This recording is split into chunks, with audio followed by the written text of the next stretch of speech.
Hello everyone.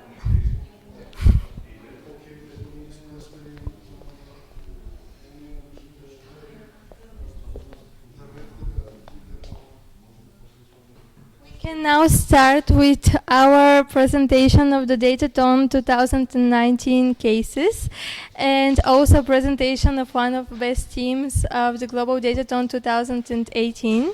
So thank you everyone for coming and for joining us for this meetup dedicated to our Datathons and especially for the Datathon 2019. First of all, I want to introduce myself. I'm Dani, one of the one of the people, one of the team members of Data Science Society, which is a global organization for supporting and for improving the knowledge in data science domain and also artificial intelligence. And one of our missions is exactly that, to make this domain popular with lots of practical knowledge, not only theory. And this is exactly what we will talk about today. One of our practical initiatives, which is the Datathon. Other, maybe you know about them, are the monthly challenges. This month, at the end of the month, we will make a text mining monthly challenge, which is dedicated to the people who are beginners in this domain and can learn with this monthly challenge, going step by step through a real case. And as I've already told you, we are really focused on practical education and sharing knowledge and skills in the domain of data science. And that's exactly why we are planning to make special interest groups which will be dedicated to all of you who are interested, not only in general to data science, but also, for example, on focus area of data science like image recognition, like autonomous cars, how it is happening in the domain of data science. So we will make an update soon about this initiative, but without further continuation, I want to present you really briefly our Datathon 2019, which is which is our fifth edition of the Global Datathons, and we are really happy that this year it will be with two hosts from India, Incubating and Manipal Academy of Higher Education. We have one host from Lebanon, the technological community Beirut AI, and we have, of course, Data Science Society, host of the Datathon, and the Datathon in Sofia will be in Business Rich Hill Center. Thanks to our hosts from Telelink. Thank you, Telelink, for this. And as you can see, we have also interesting case, not only from Telelink and supported by Green Sofia and Municipality of Sofia, but also we have a really interesting case dedicated to computer vision and recognizing products in the retail provided by Kaufman, one of the biggest retailers in the world. So we are really excited about this case as well. And we want also to thank Amazon Web Services for their support, and because we are preparing a really great feature. Thank you, Pepe, for thank you. Pepe is our technical guy who prepared a really interesting technical feature for all of the Datathoners who will participate and who will have how much CPUs and read the menu. Okay, I think there will be 8 CPUs and 32 gigabytes of RAM. So really powerful machines to run your models and your work prepared during the Datathon. So and the Datathon is happening, not to forget, between 12th and 14th of April, so you are welcome to join. The registration ends on Monday, on 8th of April, so don't forget to register. And now I want to present you our first case by Kaufland, and our industry expert Pencho Dobrev is here with us. So yeah, I'm leaving you the word. And please, yeah. Yes, I'm turned on. Yep, thank you. Very pleased to meet you once again, all here with yet another great case from Kaufland. We are back to computer vision again, but this time it's a little bit more complicated. So the first time it was image recognition. This time it is object detection. Yep, I think I'm on. Yep. Sorry. Is it working? All right. So, sure.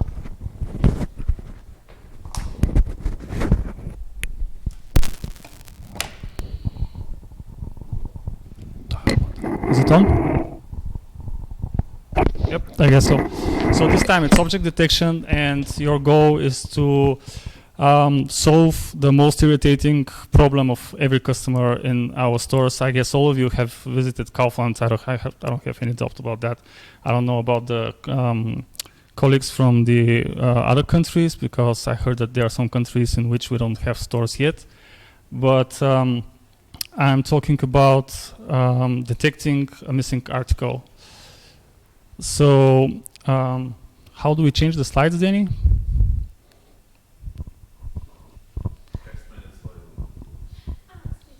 Space? Okay, thank you.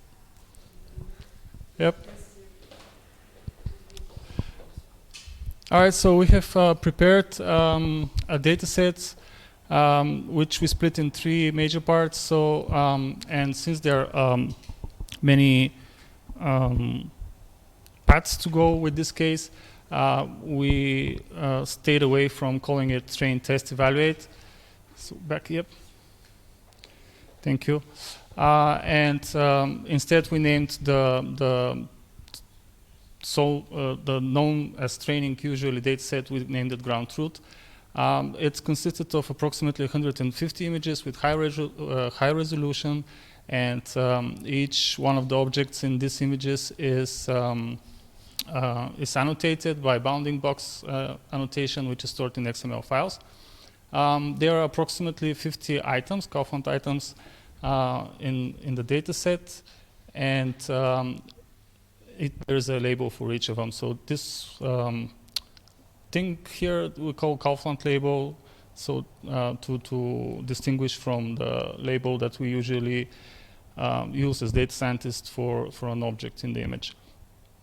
And then there are some objects that are not fully visible, as you can see, and we have a special tag for this in the XML. It's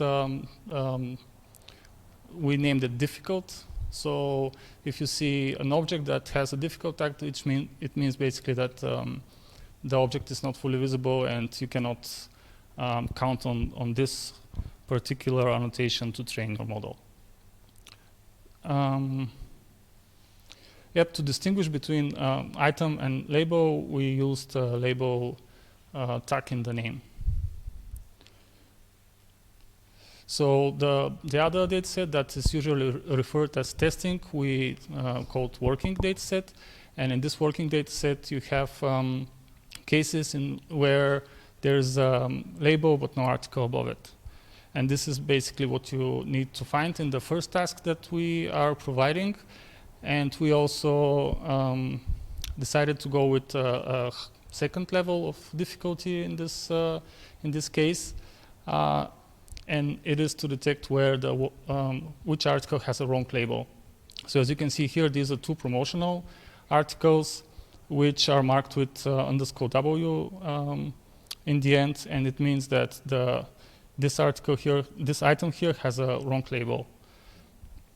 And basically these 2 are switched, which in this case is not so bad because they are at the same price, but usually it's very painful for everyone to have cases like that. Okay, and this is a little bit more difficult depending on the path that you have chosen to solve this case. Could be. This is a small sample from the XML file that each image has its own XML, which is basically the same, has the same name as the image, but it ends on, is this a touch screen? Cool. It has the same name as the image, but it ends in XML. And then there's information for in which folder is the corresponding image, what's the file name of the image, the size of the image, width and height, the depth, of course, is 3. And then there's the different object has its name, difficulty, and the bounding box is marked with the pixel specified. Pretty much that's it in a hurry. Last time it took me 34 seconds to present the case. This time I was a little bit faster. So for more questions, details, you can join us in the data chat. The channel is case_Kaufland_April_2019. Questions? Yep. How many objects there are in one image? In one image, it's up to. How many objects there are on one image? I'd say on average around 10, but they could be up to 15, 16 different objects. Why is it there now? It was air map. We intended to show you how we are taking the images with a drone, but since we don't have the space now live here to demonstrate it, it's kind of not so important that the images are taken with could be taken with a drone. Anyone else? What is the distribution of wrong objects on the images against the right objects on the against the correct objects on the trained dataset? In the first dataset, that is the ground truth dataset, there are no wrong objects. Everything is correct. So every label has its correct article, item, or vice versa. I don't know if it's a missing article or if it's a missing label. It could be both. But yeah, in the ground truth, everything is as it should be. And then in the working dataset, there are missing articles and there are switched labels. How many? I cannot tell exactly. But since there are many ways to go, as I repeatedly said already, one of the main tricks here would be to augment your data. So you can grab if you are going with deep learning, you can grab an object, switch its position, and put it to other image, and then because in object detection the surrounding negative example is very important, then that would help you a lot. Or you can also cover different parts, add noise and so on.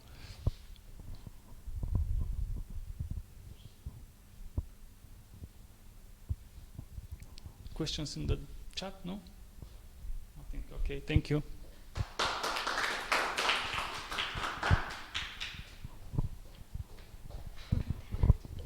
Thank you, Pencho, for introducing us to the Kaufland case. All of your questions, as you already heard, you can ask in the data chat. Pencho and also Henrik, who is going to come from Germany, are there, and you can ask all of your questions regarding their case, their image recognition case. And now I want to invite Ivan, who will present us actually the one of the solutions of the predictive analytics case of Sofia Air, presented at Global Datathon 2018. And as you already know, probably, we will make a continuation this year to this case, 2.0. So, yeah, thank you, Ivan, for joining us today. And just a moment to... Okay.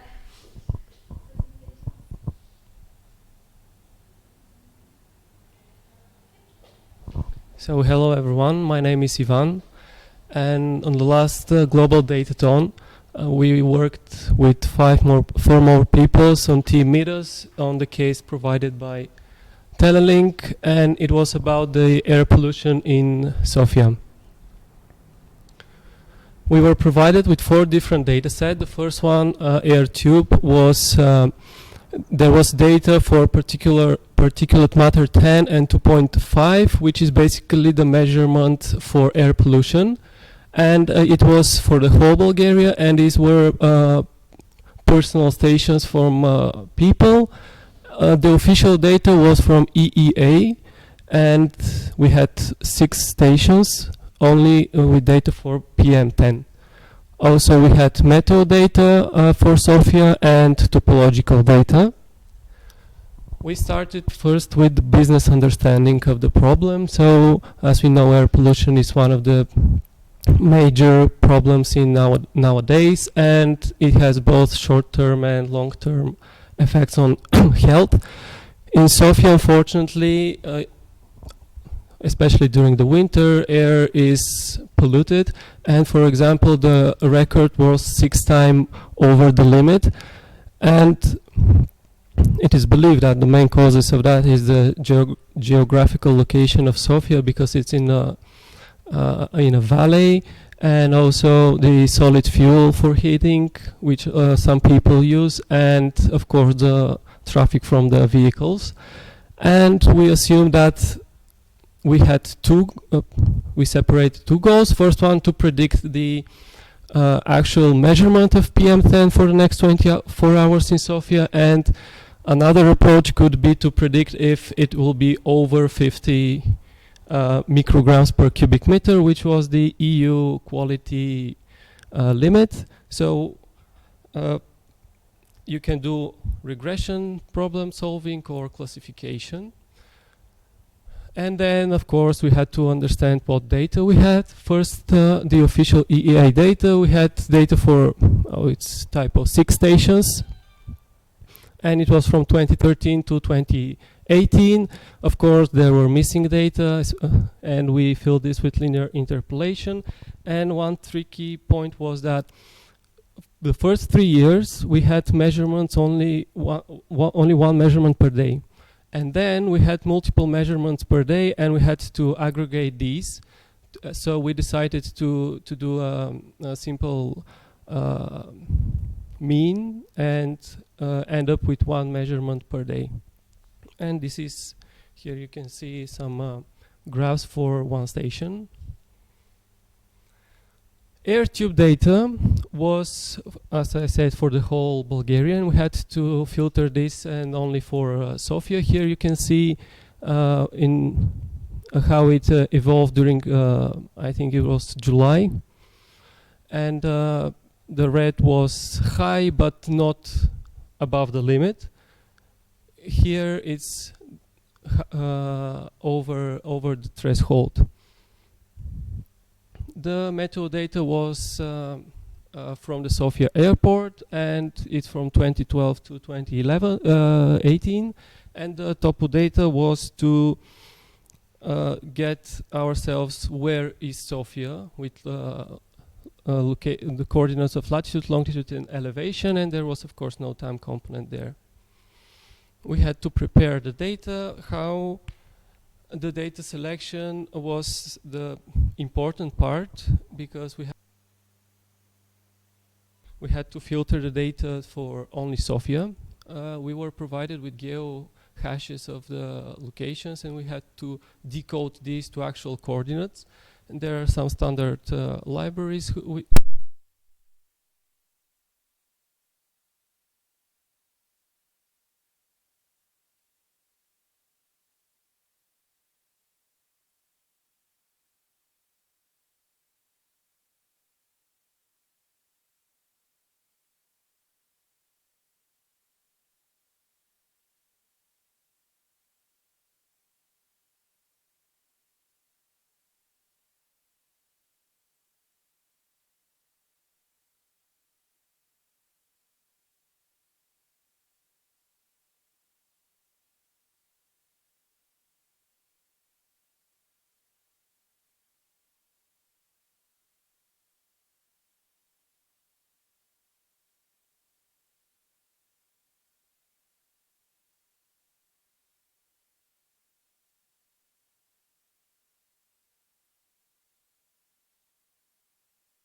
So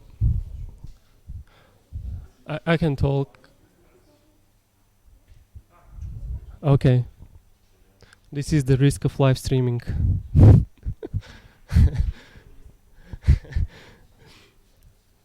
So I was talking about the data selection. We had to filter the data only for Sofia, and there were some issues there because we were provided with geohashes of the stations, and we had to convert these to coordinates and filter these to with regards to the topological data we were provided to filter only for Sofia.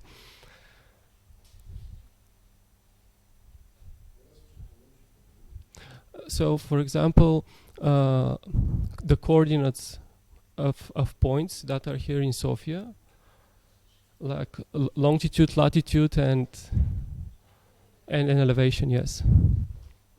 So in this way, we can limit our data to only the region around Sofia.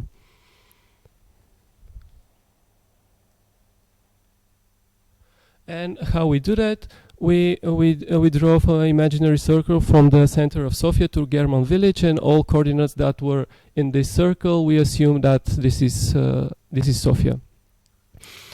And data aggregation, we decided not to differentiate between official stations and people stations in order to get more data about the quality of air in Sofia. And as mentioned previously, some stations had data measured hourly, and some have data measured daily, only once a day. And we aggregated this to daily mean. And the data set which had the measurements of the official stations did not have meteorological data. So we had to merge this with the data set from the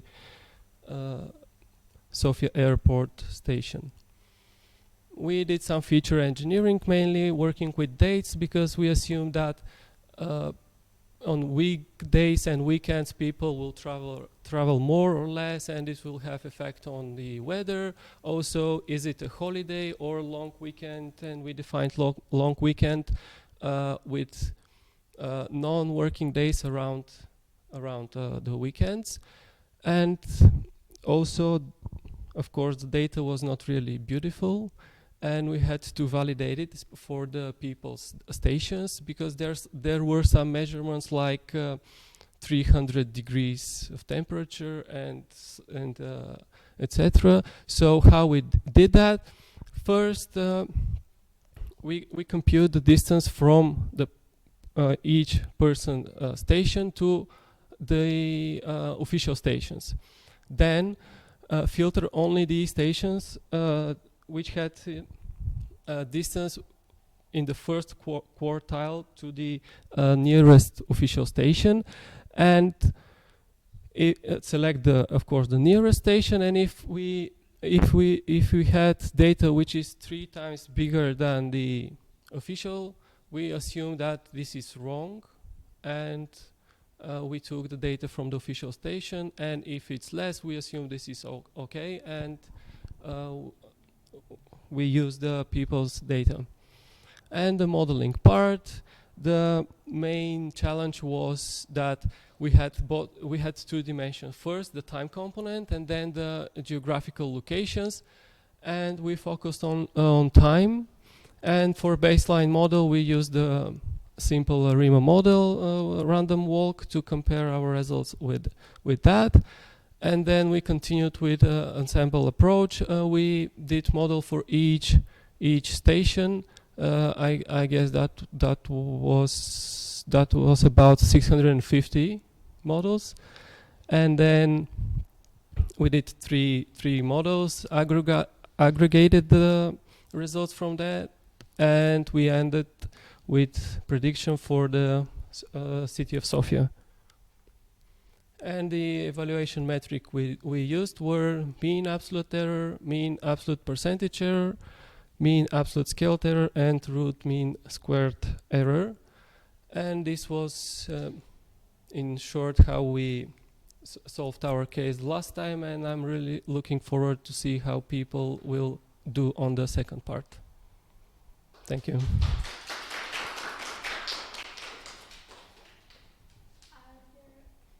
Yeah.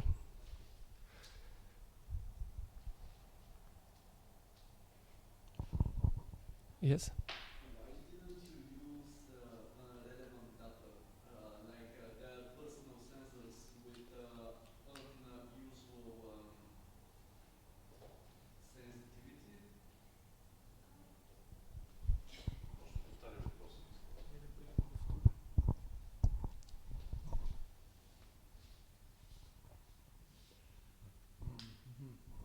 So there was data which was different from the official sensors. Maybe higher, maybe lower. Why didn't you use it in your research? So, if I understand your question correctly, you are talking about this step here. Yes. We used people's data, but some of the measurements were really suspicious. So to validate if the measurements are okay or not, we follow this approach. And if the measurements were a lot different than the official stations, I mean like 300 degrees Celsius of temperature, which is not normal. There were some data with such values. But in the temperature, it is different, way more different. That's right, yeah. But we thought it's better to use data from the official stations than arguably really wrong data. But for stations which were okay with this approach, we used people's data. Only for a small subset of the whole data set we had to change the values.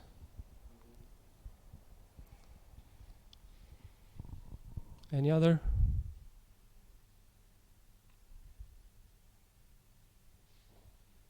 Okay, thank you.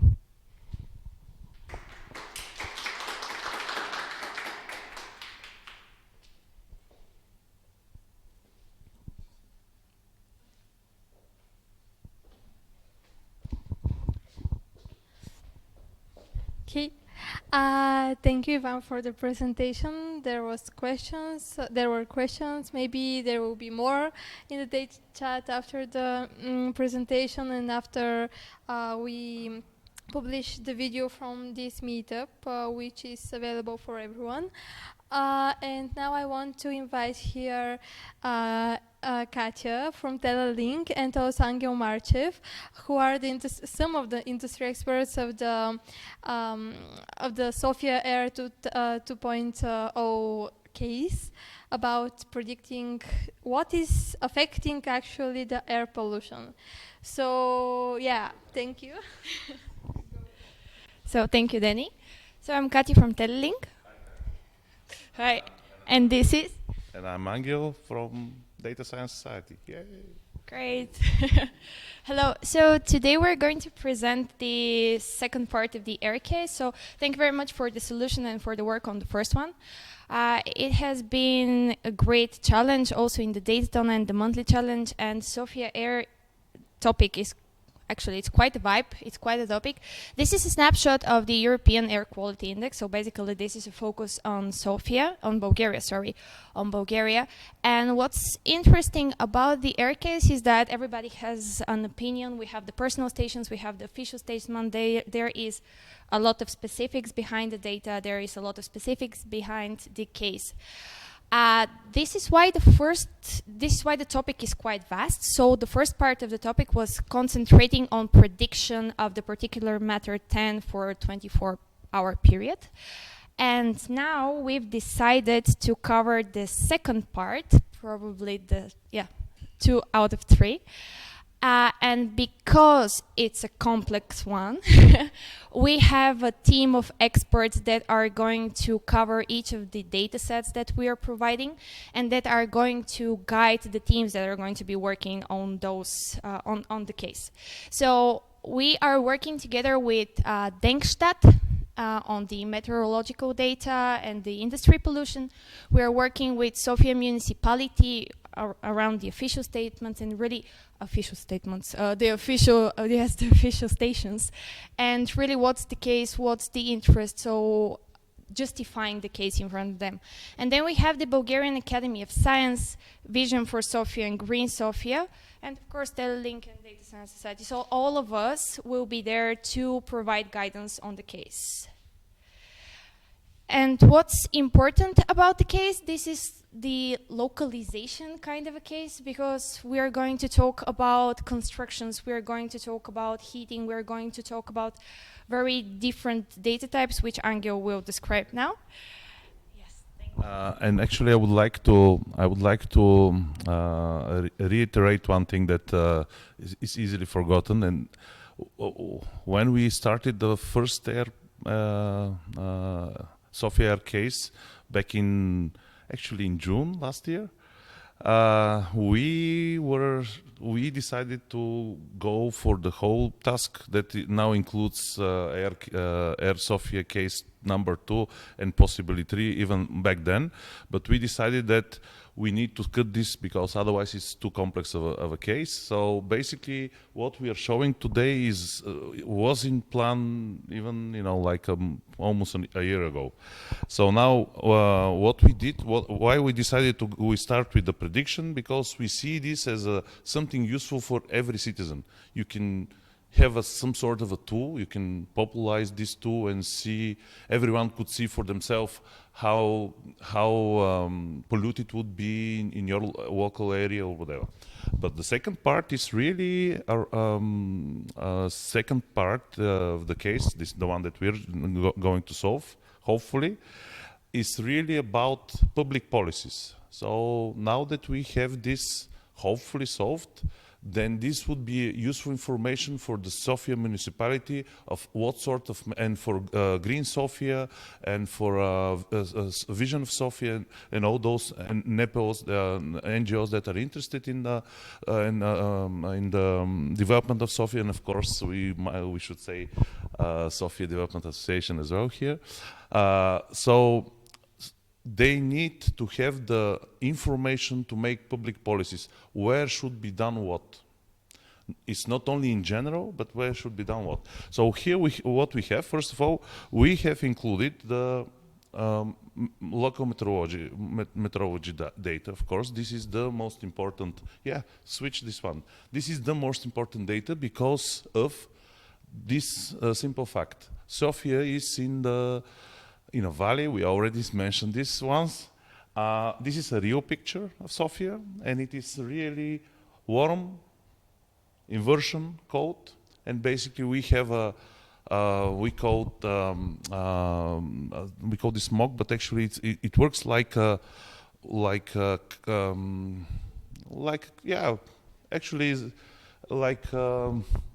tapa. Okay, caps. Okay, yeah. Above the city. So this is why we need. It is a meteorological case. Why we need it? Why we didn't want a prediction, for example, for 3 months ahead. We had the data, but any meteorological data wouldn't be valid from 2 days on. So we have the meteorological data. Meteorological data. We have the topography data. Why we need this? Not only because we are in a bowl, but also because there are specifics. The specifics for the topography dictates the specifics of the meteorology, and this is why we need again to include this data again. We have the air quality measurements, but this time we use them instead of sort of a prediction material. We use them as a total. We now know what is the total air pollution, and now we would like to find out which different pollutants pollute how much in the local areas. So basically, we have there are European standards, and actually not European, international standards on on the different pollutants Some of the categorizations go up to 10 types, and we use this categorization, but unfortunately we do not have data for the 10 types of pollutants. So first of all, most important, probably they say that this is the biggest problem, is the heating map. This is the map of the households which use for household heating use solid fuel, and it is of course it is a geolocation, so we know where they are situated, and we know some sort of emission. We can assume some sort of emission for each household. Then the next thing, and this is actually kind of easy. You can see that the case goes in actually several subcases. So far we have 4 here, and I'm working. This is a surprise for the team. I'm working on the fifth level as well. So we have complexity levels, and if you can go through the first, second, and cannot go through the third, then that's fine. You're still doing a good job. So first one, the heating map is kind of easy. You have to match locations, you have to assume some emissions, and you could make some, let's call it seasonality model. We are going to speak about seasonality not that much this time, because we don't have that much data. This is one of the challenges. And the challenges comes from the transport data. Okay. Second thing is industrial pollution. We have this data. We know where do we have industrial pollutants around Sofia, which is like big chimneys emitting smoke. We know approximations for each of these chimneys, how much they emit, and we need to map them again. They're like households, but they're a lot more harder to use, because the data is a little bit different. Okay, then the next part that we found, the next piece of data that we found, is the data on construction sites. Something that is rather not mentioned typically in speak about Sofia pollution. But really, first of all, Sofia is a big city, which naturally has a lot of construction sites. Second of all, it is a big city under development. It is one big construction site, if you have seen around Sofia, if you have walked around Sofia. And construction sites are very much a pollutant, especially for the larger PM10 particles. And we know exactly for the data, for the time period of the data that we have for the transport, we know exactly where were the pollutions, the construction sites that pollute Sofia. We know exactly what size of the building, or actually what size of construction site there is, and we have estimates for, or we should come to estimates of how much they pollute. So this is level number 3. It's a little bit more complex. Level number 4 is the most complex, but probably very interesting. There is a common fashionable word in data science lately, which is called data fusion, which means basically you take various sources and put them in one place and infer from there. So what we have is the GPS readings for the Sofia transport, and we will have to infer by reading these GPS readings, we will have to infer where are the traffic jams. This is one. Second of all, we have the data about what type of cars do we have in Sofia who pass through Sofia, and what type of emissions each of these models of cars emit.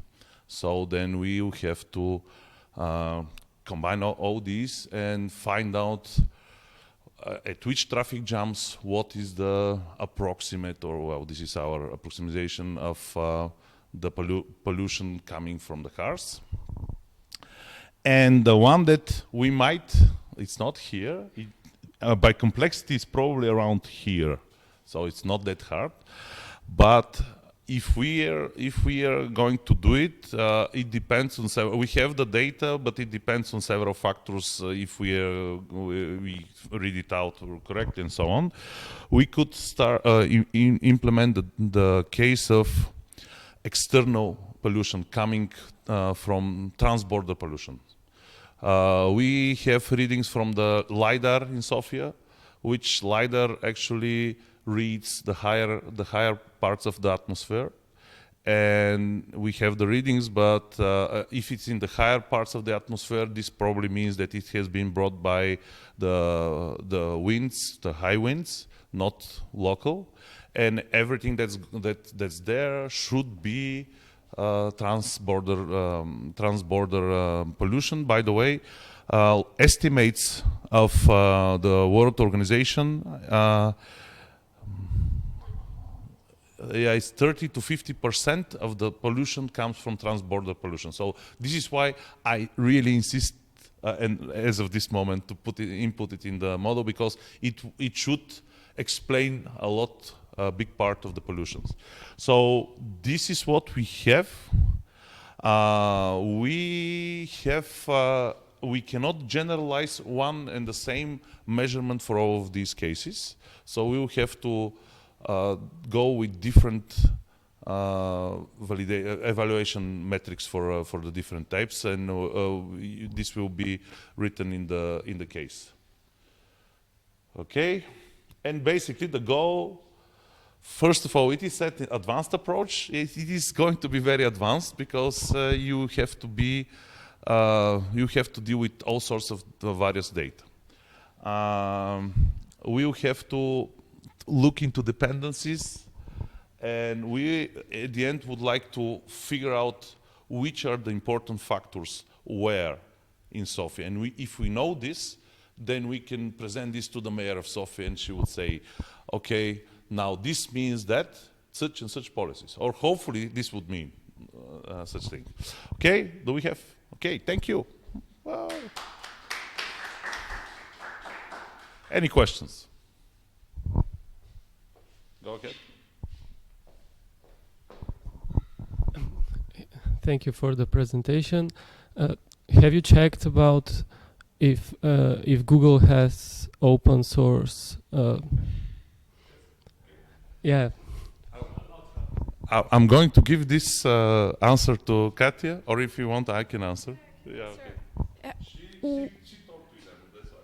We checked a lot of places, and obviously we didn't manage to find that much of a data related to the transportation. Yeah. Just to, what was this? To jumping ahead of the next question, we asked the mobile operators as well for the traffic. We asked companies that, public, we asked, for example, on meteorological data, we asked, could I mention, IBM? Yeah, they are, okay, yeah. And we were looking for data all over the place for sure. I would say that this search doesn't stop here, and probably this is why we are going to go for a third round. Yeah. Okay. And definitely those were parties that were willing to work, but we also have a limited period of time, so hopefully we'll work with them for the third case. Yeah. Okay. Next question.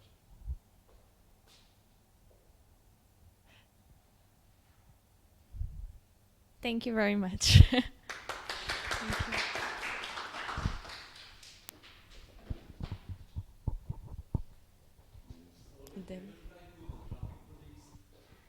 Do you want to try?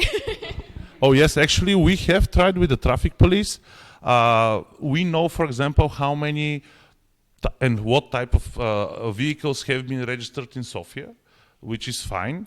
This doesn't cover the trans-Sofia vehicles that pass through Sofia.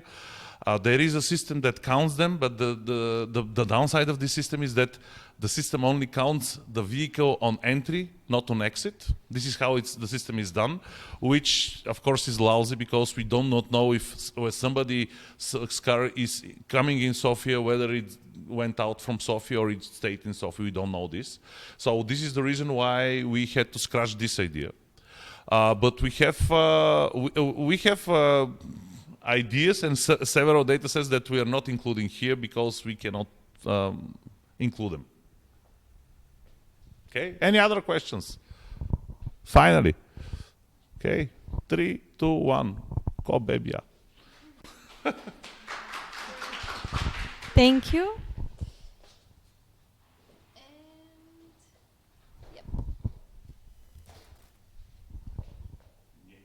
Oops, okay.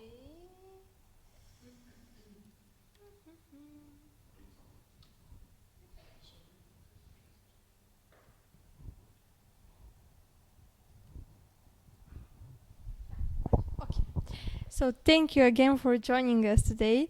You already have some knowledge about the data sets, about Datathon 2019, about the data cases presented today by Telelink Angel as an industry expert for the Sofia 2.0 case, and also by Kaufland from Penchu Dobrev.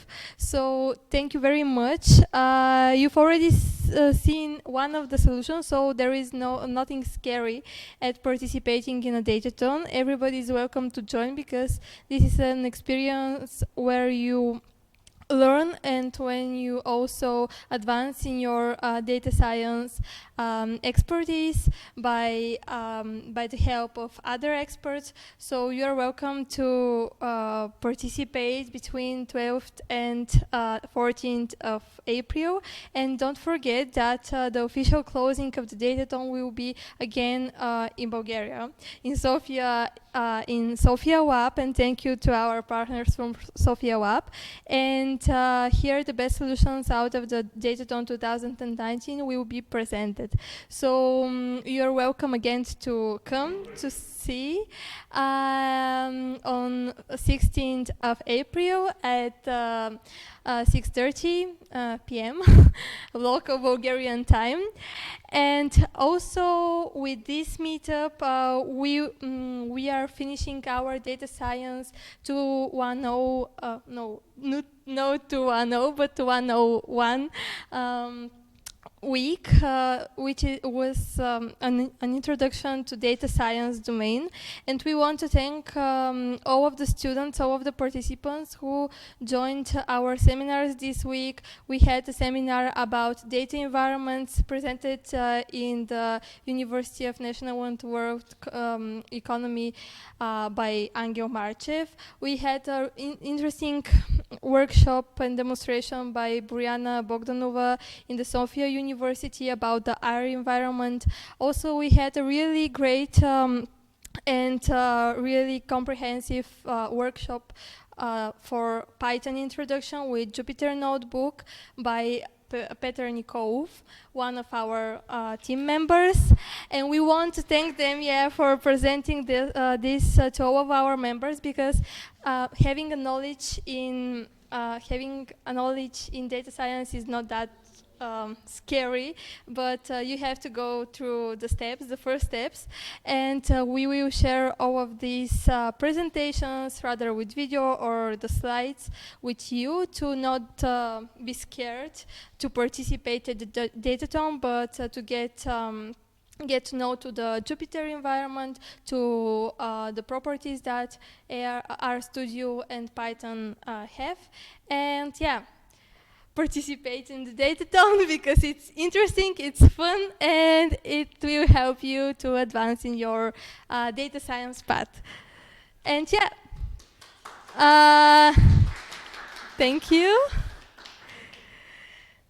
Yeah, and maybe now I can invite Angel Marchev here or Petr Nikov to say something about words, or no? Okay, yeah. For some reason, I'm back here again. I was just wondering whether the participants, what is the motivation for them to participate? Of course, the motivation is that you learn stuff. But also there is the simple matter that there are awards. The awards are we started doing this policy. Data Science says the awards are material, not financial, and actually they're virtual in this sense that you get services presented by our sponsors. I wouldn't say all of the rewards, but we are here with you get them, you will like them for sure. Anyway, this is it. Anything else? Okay. Oh yeah, and we have a party. And we have a party. Something else I just want to add is that probably all of you have used Kaggle or have been seen there. So something what we are now introducing is this with the cloud platform. So everything you can use the Jupyter notebook, so you can deploy all your models there, which is something new, something awesome, something which we are doing together with Amazon, and which we believe that it will boost your effectiveness. You will not waste your time deploying the data. The leaderboard probably will be used also. And what else new we have? The party which we mentioned. The party will be next week on Thursday, but it is kind of secret party so far. So stay tuned because we will announce it pretty soon, probably tomorrow. Read the data chat, yeah. Can you repeat it? Okay, so I can repeat. So for those of you who are going to be in Bulgaria, on Thursday next week we will have a party, kickoff party. So you can come and just see the others like an intro, and it will be a lot of fun and drink, I guess. And I think that's it. Yes. Okay, thank you all.